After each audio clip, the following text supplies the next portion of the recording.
Hello everyone. Welcome back to Anime Dreams. It's great to have you all here once again. Today, we're diving into the next part of our exciting series, What If Neglected Naruto Discovered a Buried Secret in His Anger? Part 3.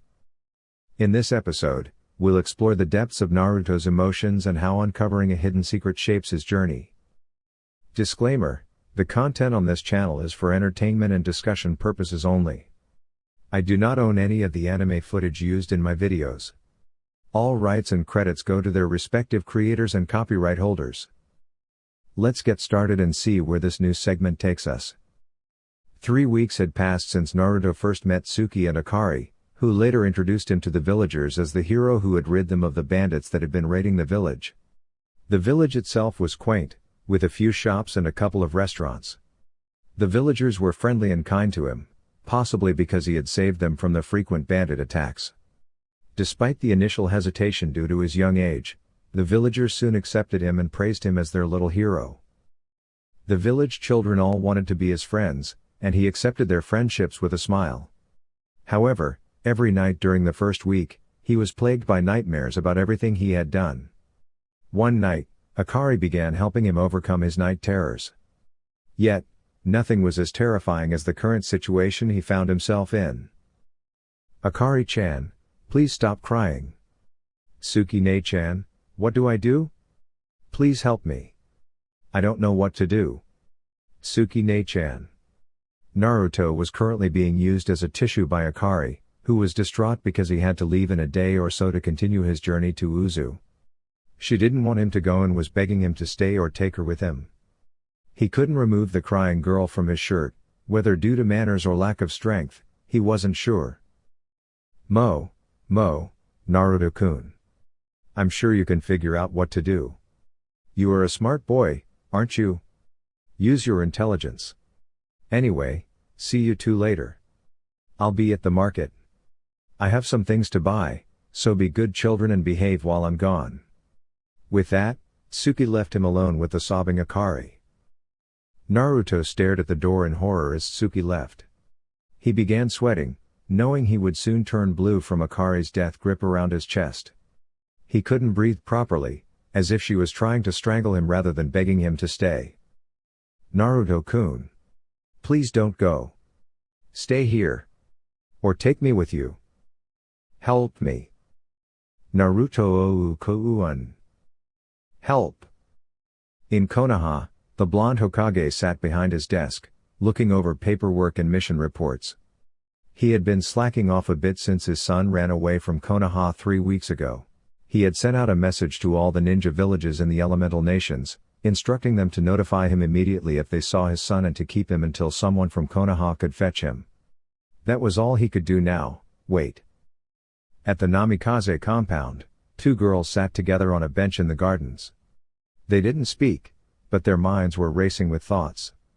The main concern they shared was that they had to be put into a coma to survive the chakra surges from the Kyuubi.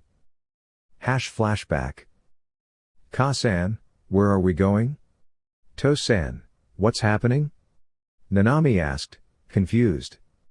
Nariko, walking beside her, looked to their father for an answer since their mother remained silent. Minato sighed, realizing that Kushina would not respond.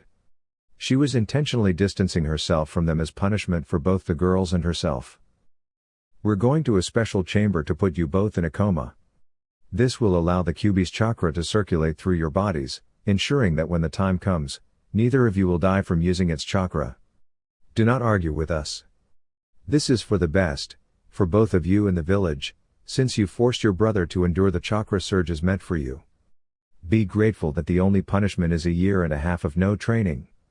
With that, Minato ended the conversation, leaving no room for discussion. End of flashback. Naruto sat on the bed he had been using since his arrival. His next destination was Uzu. He felt sad about leaving Tsuki and Akari, who had been very kind to him.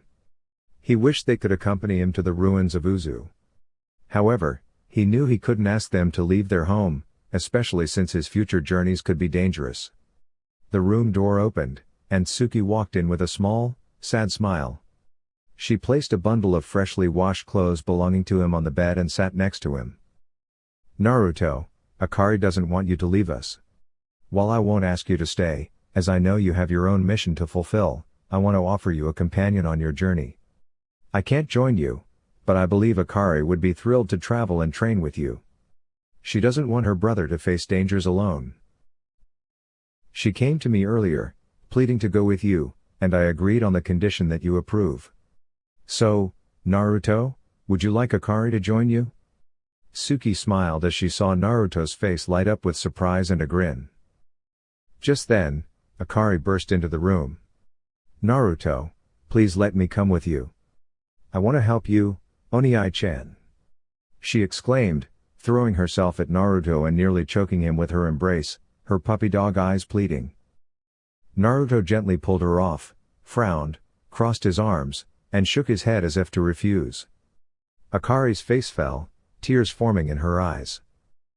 No, Akari, I wouldn't like you to join me on my trip to Uzu and elsewhere.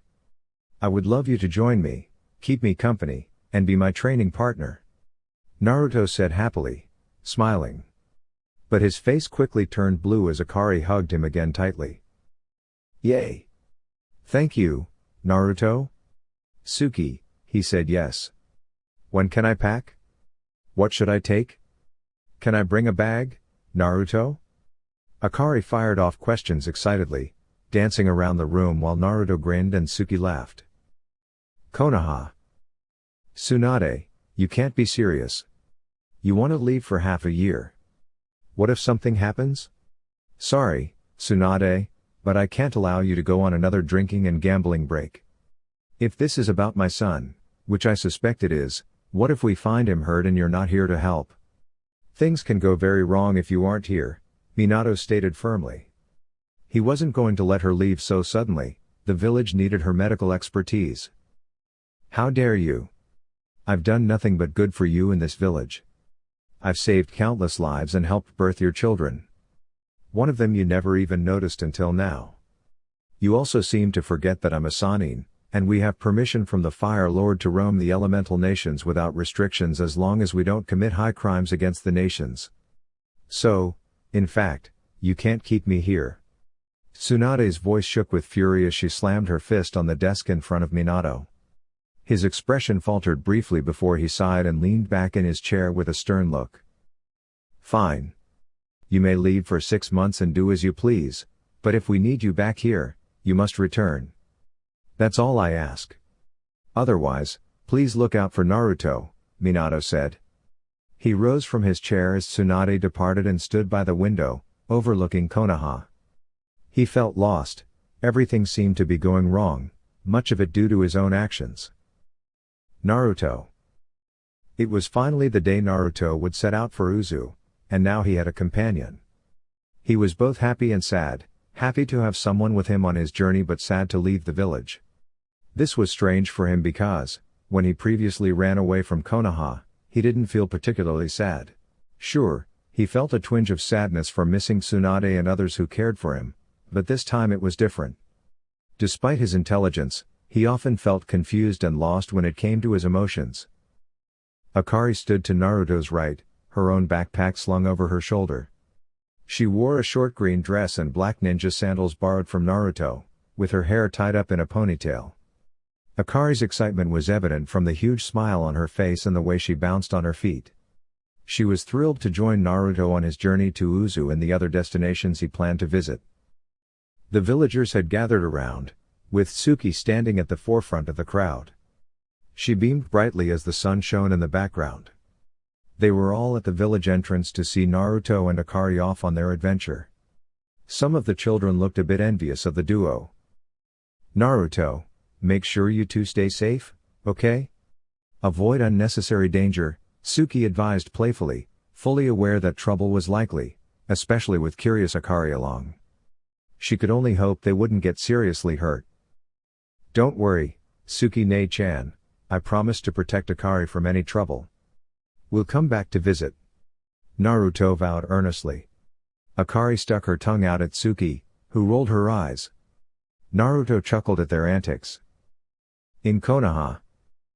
Hinata practiced her katas with Neji while her father observed them thoughtfully. The clan head pondered the recent events involving the Hokage's son, Naruto. His daughter's unique abilities often showed her worrisome things, causing her to fret over her only other friend, Naruto. Hinata, that's enough for today. You both may go now, Hiashi instructed the children as they completed their katas. They bowed respectfully and excused themselves quietly, as they had been taught. Left alone, Hiashi sipped green tea on the patio, his mind returning to the ongoing issues. Hyuga compound Hinata's room. Neji Nisan, don't tell Atu-sama, but I had a vision about Naruto-kun. He was standing at huge red gates at a village entrance, but the gates and walls looked damaged and run down, but at the top there was a sign like our village sign, only it was the Uzumaki symbol.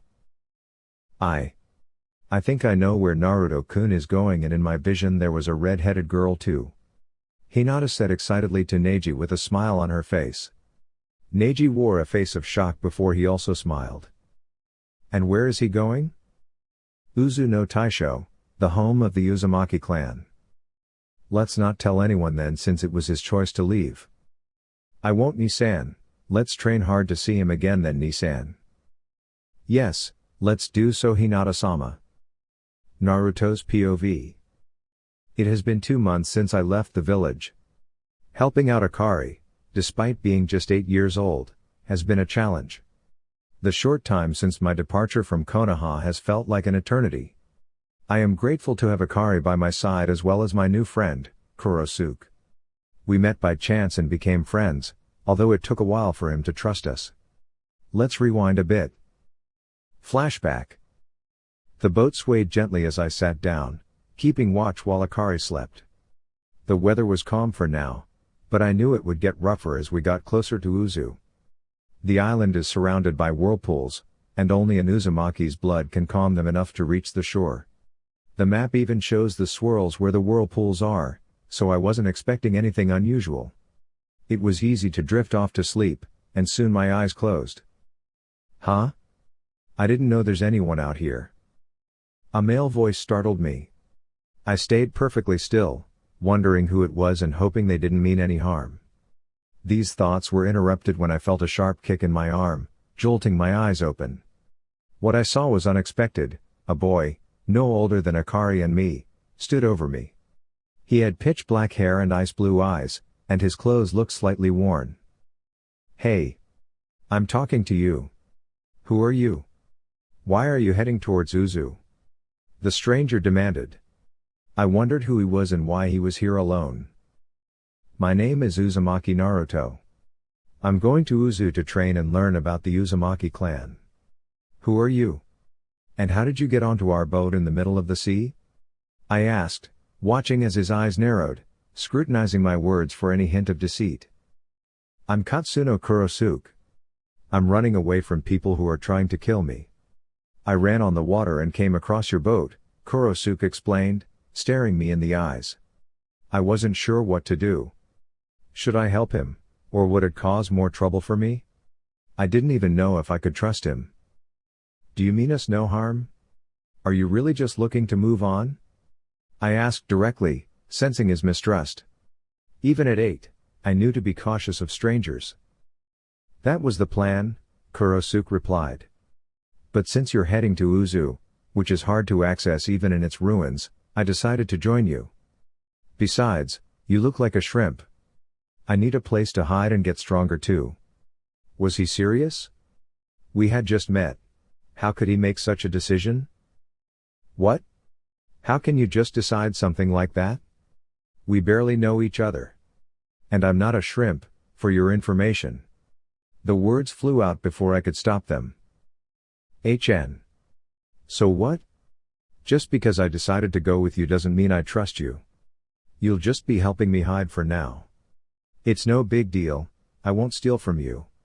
And you are a shrimp because you're shorter than me, he said with a smirk. Despite my usual calm demeanor, I felt my temper rising. You've got some nerve. How can you just decide that? Shouldn't you think this through? And stop calling me a shrimp. I struggled to remain calm. You don't want me dying out there, do you? I'm only 8. I have a life ahead of me. Besides, we might even become friends, Shrimp, Kurosuke said, sighing with his arms crossed. One moment he was arrogant, the next he seemed downcast. Fine, you can come with us to train in Uzu, but no funny business. I conceded, feeling the stress build. Hey Shrimp, got anything to eat? Don't call me that. I can call you what I want, Shrimp. This guy. End of flashback. Hey Shrimp, when are we getting supplies again? Kurosuke asked, approaching me. I sighed internally. This guy. From a standard perspective, the trio of 8-year-olds leaned against the sturdy oak tree. Dressed in disheveled shorts and loose t-shirts, remnants of their rigorous morning routine clung to them, stretching, jogging, push-ups, sit-ups, dodging, and balancing all completed. A brief 30-minute respite preceded their impending training session. Naruto Onii-chan, Kurosuke-kun, I'm heading to the river for some water. Do you want any? Akari inquired, rising to her feet. Both boys nodded affirmatively, prompting her departure toward the nearby river. This left Naruto and Kurosuke in a momentary silence, intensifying the gravity of their conversation. Naruto, something has been on my mind since we learned about your past incident with Akari. Initially, I was upset that you hadn't confided in us earlier, given that we considered ourselves friends by then. I hadn't imagined your family would treat you that way. You know about my own tragedy, my family was unjustly killed, and now, those who did it want me gone too, despite my innocence. But after careful thought, I've decided to stand by you. You're not just a friend, you're the only one I have besides Akari, Kurosuke expressed, his gaze averted with arms folded. Kurosuke, thank you. You and Akari are my trusted allies, even though it's only been 2 months. I was afraid to reveal my past and my desire for revenge. But as we delve into Uzumaki's library each day, I realize vengeance isn't the sole focus. Protecting others is just as vital, it's how I'll carve my name in the shinobi world. Will you join me? I can't do this alone, Naruto confessed, turning towards his dark-haired companion. Count me in, along with Akari. But make sure it's not dull. Kurosuke quipped, a slight grin breaking through. Naruto mirrored the smile. Unbeknownst to them, Akari was on her way back, but for now, everything felt right and hopeful. In Konoha, a young woman with pink hair sat alone on a park swing, contemplating the sudden appearance of a blonde boy who had rescued her from relentless bullies. His arrival seemed almost nightly, and his actions left a lasting impression. His hair, streaked with golden hues, shimmered in the sunset, while his purple eyes sparkled like precious gems. Standing up to her tormentors, he taught her the importance of resilience and strength. Determined to find him, she learned that he had supposedly left due to family issues, possibly mistreatment. Meanwhile, at Konoha Hospital, Biwako, temporarily in charge during Tsunade and Shizun's absence, delivered sensitive news to Kushina. Concerned about recent health issues, Kushina awaited her test results anxiously. Biwako, straight to the point, confirmed Kushina's suspicions, she was a month pregnant. This revelation shattered Kushina, whose envisioned family with Minato had already been marred by the mystery of Naruto's departure. Biwako presented Kushina with a stark choice: embrace redemption by nurturing her existing children and forthcoming one equally, or perpetuate the same neglect experienced by Naruto with her daughters and unborn child. The emotional impact left Kushina in tears, a mix of shock and realization flooding over her. On the Uchiha training grounds, a silhouette rested on the grassy verge by the riverbank. Deep, obsidian eyes gazed contemplatively at the cloudless expanse above. A soft exhale parted the figure's lips as he sat up, his jet-black locks, typically tied back, swaying gently in the breeze that danced around him. His mind was consumed by one pressing concern: the Uchiha clan. Lately, Itachi had felt the mounting pressure from the clan elders and his father. They relentlessly pushed their selfish agendas for the clan, but Itachi remained steadfast, refusing to yield to their demands. He was keenly aware of the clandestine machinations brewing within the clan, particularly regarding the Hokage and the village. He knew these schemes would only lead to catastrophe, endangering not just the village but also the very fabric of the Uchiha. His introspection was interrupted by the arrival of his cousin. Shisui. Counsel? Itachi inquired as Shisui, with his trademark short, curly black hair, materialized behind him. Ah, blast it. You sensed me again. And yes, those ancient fossils are summoning me once more, Shisui grumbled in frustration. Unlike the typical stoic Uchiha demeanor, Shisui's annoyance contrasted with his usual broad grin. Glancing at the sky, Shisui remarked, seems like a storm is brewing. The sky has taken on a rather ominous hue. It does. A storm is indeed coming, Itachi murmured, rising to his feet and striding purposefully towards the council chamber from their training grounds. Shisui hurried to catch up with the young heir of the Uchiha clan. Wait, hold on. We're not talking about the weather, are we? Itachi? Ita-chan. Don't leave me hanging. Ita-chan. Shisui's playful protest echoed behind them as they made their way towards the Uchiha main house. Sasuke-chan, where are you, my baby? Mikoto called from the kitchen where she was making dinner for herself and her 3 boys in the house. Her belly protruding slightly, showing she was about 4 months pregnant with the soon-to-be new addition to the Uchiha family in the house. Okawa-san. I told you to stop calling me that. I'm not a baby, you're the one having a baby, which is gonna be my little brother or sister. And I was just in the lounge.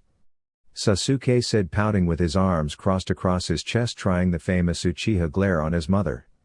Mikoto just laughed at how cute he is. Then a memory suddenly struck her of Naruto and her chest suddenly felt heavy again and she let out a sigh. Yeah, big man. Go set the table for me. Okay, Okawa-san. Namikaze compound. A young girl with streaks of red in her blonde hair and navy blue eyes sat beneath the tree where her brother often rested in the past. Nariko reflected on her past mistakes, especially those involving her brother. These thoughts haunted her constantly, despite her commitment to personal change. She frequented this tree in hopes of gaining strength to find Naruto and apologize to him. Recalling Naruto led her back to the day when Nanami and she encountered the Kyuubi no Yoko. During their encounter, they were put into a temporary coma to allow the yokai to flow through their bodies without harm. Minato and Kushina remained nearby, ready to intervene if necessary. As Nariko and Nanami closed their eyes, they entered separate mental realms. Nariko found herself in a field-like environment with a massive caged structure surrounded by chains, while Nanami appeared in a sewer-like setting facing another cage. Nariko encountered the Kyuubi within her mind. So, my host deigns to meet me for the first time? How distasteful you are, host. How distasteful and sad. A voice emanated from the misty cage, revealing a single vibrant red eye. Nariko recoiled in shock at the size of the eye and the eerie tone of the voice. Who are you? Are you the Kyuubi? Nariko inquired, her face pale with fright. Laughter echoed from the cage, seemingly mocking her. Indeed. Who else did you expect? The Ichibi? Despite being divided, I am no less potent, the Yin Kyuubi declared, emerging from the mist with a bright red fur coat and 9 tails swaying. Why am I here? Nariko asked, a mix of awe and fear in her gaze. You are here because I summoned you, human. While I am the Yin aspect of the Kyuubi, I am willing to aid you under 2 conditions, as my other half and I find you unfit to be our hosts. Firstly, do not forcibly extract chakra, and secondly, we will discuss the second condition later. Now, leave, human. The flashback concluded. Unknown place. A figure sat at a table with a deck of cards in his hands. Glowing purple eyes flashed in mirthfulness. King, Queen, Jack or Ace? The ignorant king? The silly queen? The foolish Jack? Or the broken ace? What's keeping this play together? Hearts? Diamonds? Spades? Or clouds? What's next? Hee hee. Konoha. Mikoto walked towards the Namikaze compound in thought. Her 7-month round belly sticking out as she made her way into the compound since her chakra was keyed into the protective seal. A few hours ago she had decided to be the better person and speak to Kushina about everything. After all, they had been friends for years now. Mikoto thought about Naruto and how she came to love him like her own son, but quickly stopped her train of thought as it would lead her to cry, especially more so since her hormones were jumping up and down. Mikoto knocked on the door that she now stood in front of and waited for someone to answer the door. She didn't wait too long as the door was opened by Nariko. The girl who was once one of her adoptive son's tormentors looked up at her with shocked eyes. Mikoto suddenly felt like turning around and walking away from her friend's home, but she held her resolve. "Nariko. I'm here to speak with your mother. May I come in?" asked Mikoto, looking down at the younger girl. Nariko opened her mouth but decided against saying anything and just nodded her head and opened the door wider for Mikoto to go in as she went to inform her mother that Mikoto was there to see her. Mikoto walked into the lounge and seen Kushina sit up from her laying position when she walked in. She took in Kushina's body language and immediately knew there was something wrong, however Mikoto ignored that for now. Mikoto took a seat opposite her childhood friend who stared at her, waiting for the dark-headed woman to speak, and Mikoto didn't disappoint. "Kushina. I wish to speak about Naruto-kun. Uchiha compound. Hey Itachi. Let's go out. It's so boring here. Come on man, it's so nice out in the village today, let's go find something to do," said Shisui, tugging on the Uchiha heir. Itachi however wanted peace of mind, but Shisui wouldn't leave him alone. In Itachi's mind his best friend was being noisy again, but then again he was always noisy. "Fine. Where would you like to go, Shisui? And no, we won't go look for a girl for me. Or you for that matter." Itachi sighed when Shisui started dancing in victory until he heard the last part of his sentence and started pouting. Itachi's hand flashed out quickly and smacked his friend on the back of his head, before walking out his house, hearing Shisui's cries of being mean. The two Uchihas walked through the village for a while with Shisui talking about random stuff and Itachi trying to block out his loud older cousin and his stupidity. They eventually decided to go to the Dengo shop that the snake mistress normally always at. Shisui ordered some Dengo while Itachi ordered some porky. "Hey Itachi? Do you think we'll find that brat? Aunt was really sad we couldn't find him last time. I mean, I miss the little guy and I know you do too. He was like a little brother to us even though you already have a brother. Remember when Aunt brought him home and told us to cheer him up when Kushina-san forgot him at the park? Ha ha ha. He was so easy to tease." Shisui laughed lightly with a slightly sad look in his eyes. Itachi kept silent throughout what his friend said. Itachi whispered softly, his eyes fixed on the window as he murmured, "Naruto will be all right. He'll return when he's ready." He continued to eat his meal, keeping a watchful eye. Shisui attempted to swipe some of Itachi's food, but Itachi swiftly grabbed his hand, a fierce expression in his eyes. "Nobody touches my food," he exclaimed. Suddenly, a woman with purple hair interrupted, threatening them with her snakes.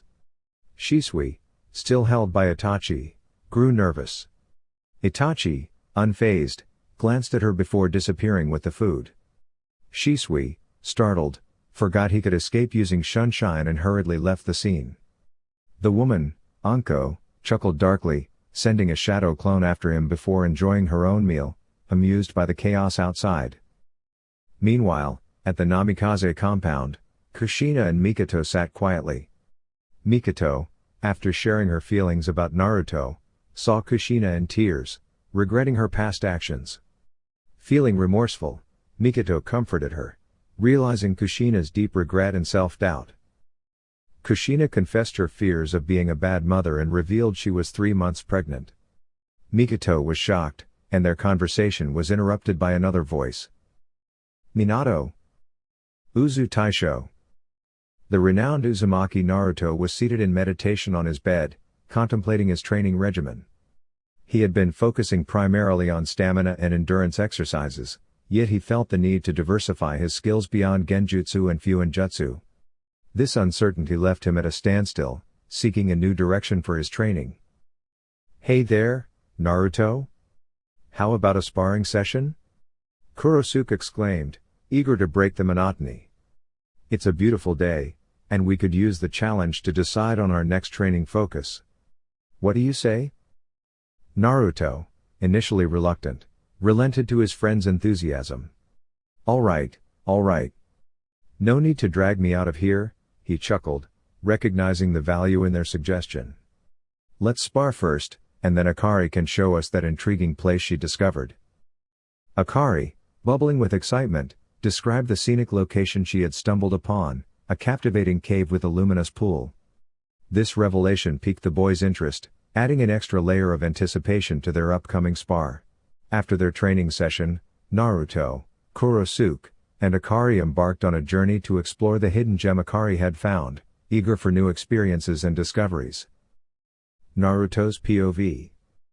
After being dragged to the training area that we normally use, we decided to have an all-out spar where we all went against each other. Akari, Kurosuke and I stood facing each other in a triangle-like shape. We tensed up and then like an explosion going off we moved. The rules were simple: no pairing up and no holding back. It was always the same rules, even when it was one-on-one. Kurosuke came at me with a punch. We went at it for about a minute before Akari cut in, fighting both of us at the same time while we tried to fight each other. Jumping back, I made hand seals as fast as I could for one of my less harmful genjutsus, the Demon Viewer. I found that in a scroll in the secret library we found last month. The genjutsu shows the person it is used on their worst nightmare. Of course they broke out of it faster than before and attacked me again. Ducking under Akari's kick, I twisted into her guard and punched the air out of her. After training every day we all got a little more mature, especially Akari, and we all grew in strength. One punch didn't keep her down because she bounced right back up after a few minutes, showing that the endurance training and everyday sparring that we did was paying off. Kurosuke moved out of the way as I let loose a kick at him. He quickly let me have a knuckle sandwich and my face stung with the hit, but I moved out of his range and performed another genjutsu called Paralyze. It stops the movement of the person it is used on. This time, however, I didn't wait for him to break it. I moved in quickly and had him surrender before doing the same to Akari, who I also put under the genjutsu. No fair. Naruto-kun, you know how to use jutsus faster than us. How come you beat us at everything?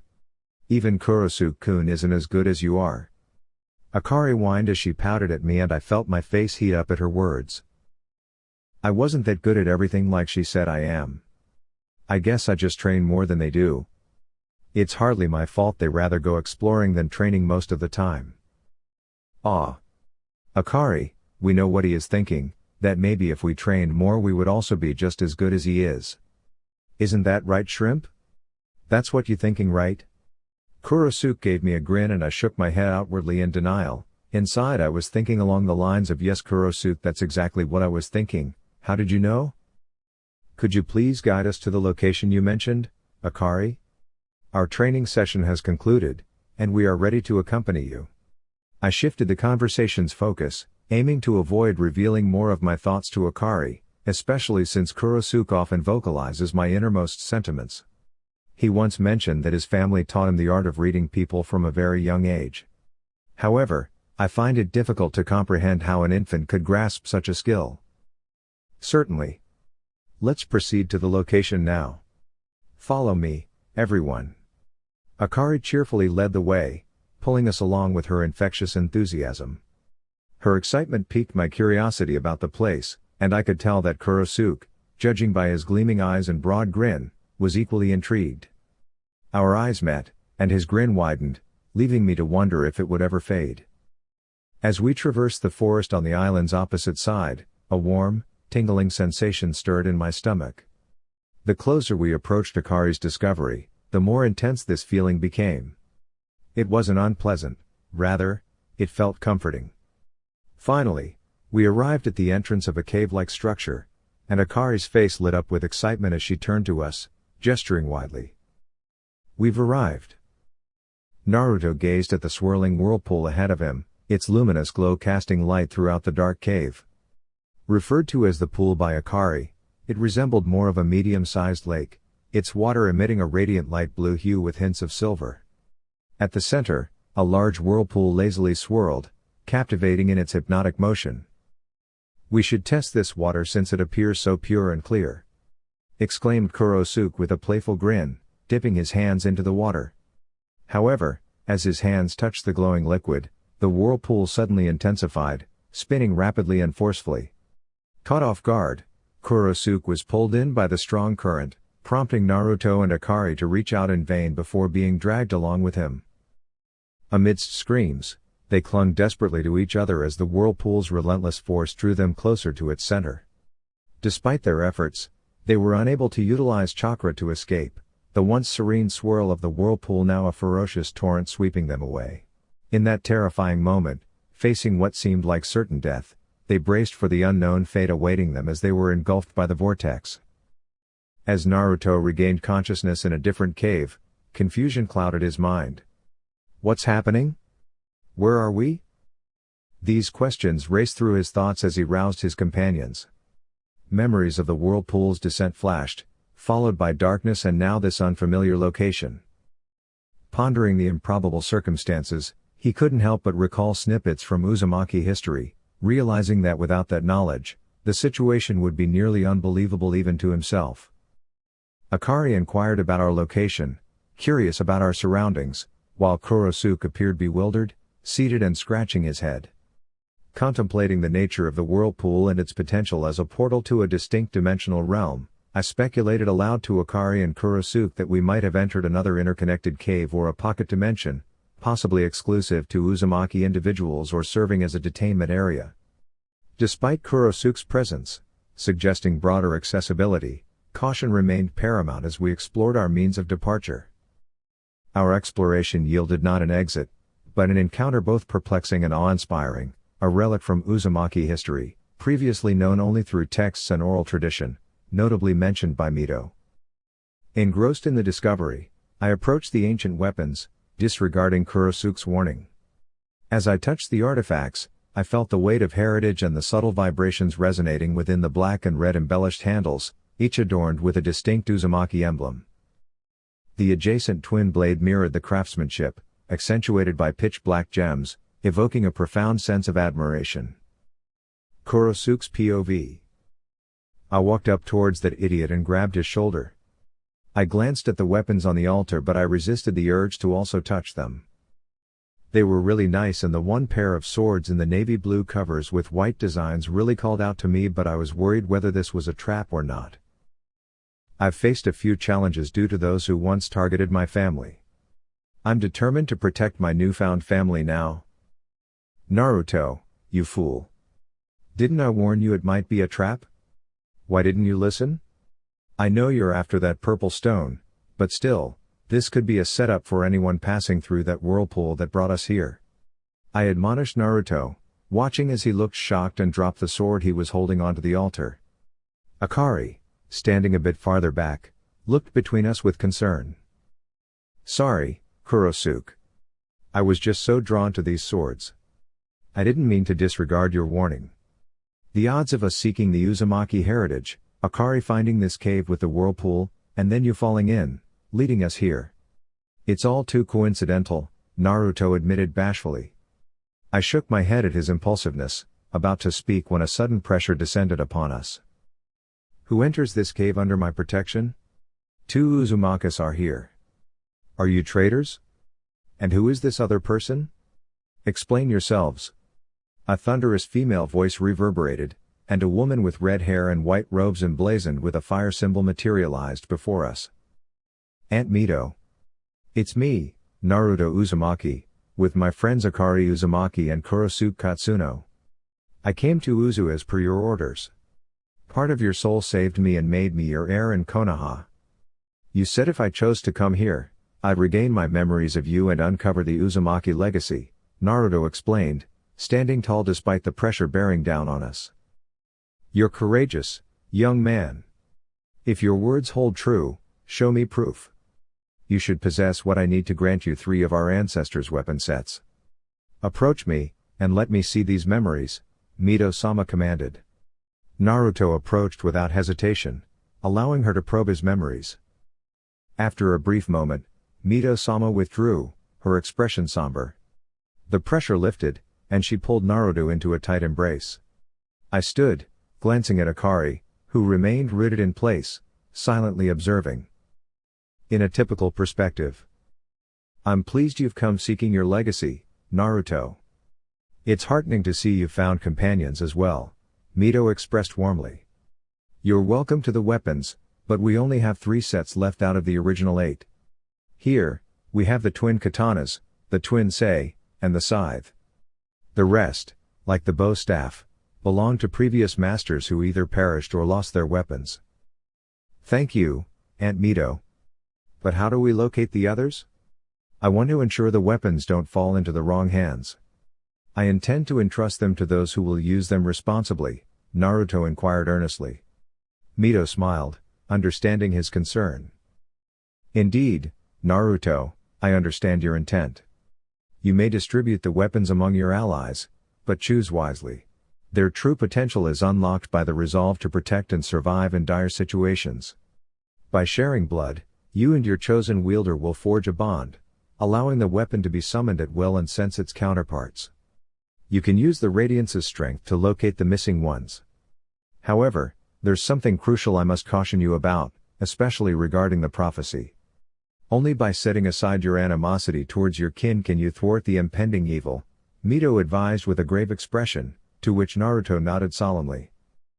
I am aware, but forgiveness is a tall order given what I've endured. Aunt Mito, you've witnessed my memories, you know the weight of it. Forgiveness isn't something I can force upon myself.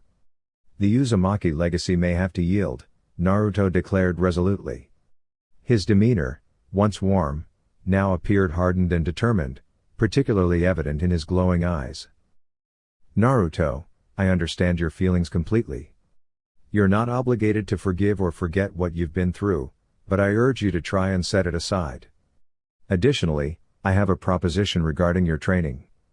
While training individually will yield progress, it may not be as rapid as necessary. However, the fragment of my soul present here can aid in your training. You'll need to retrieve a small, glowing purple rock from a whirlpool, and that will mark the start of our training journey. Here are the specific directions and instructions for finding this rock and navigating the whirlpool.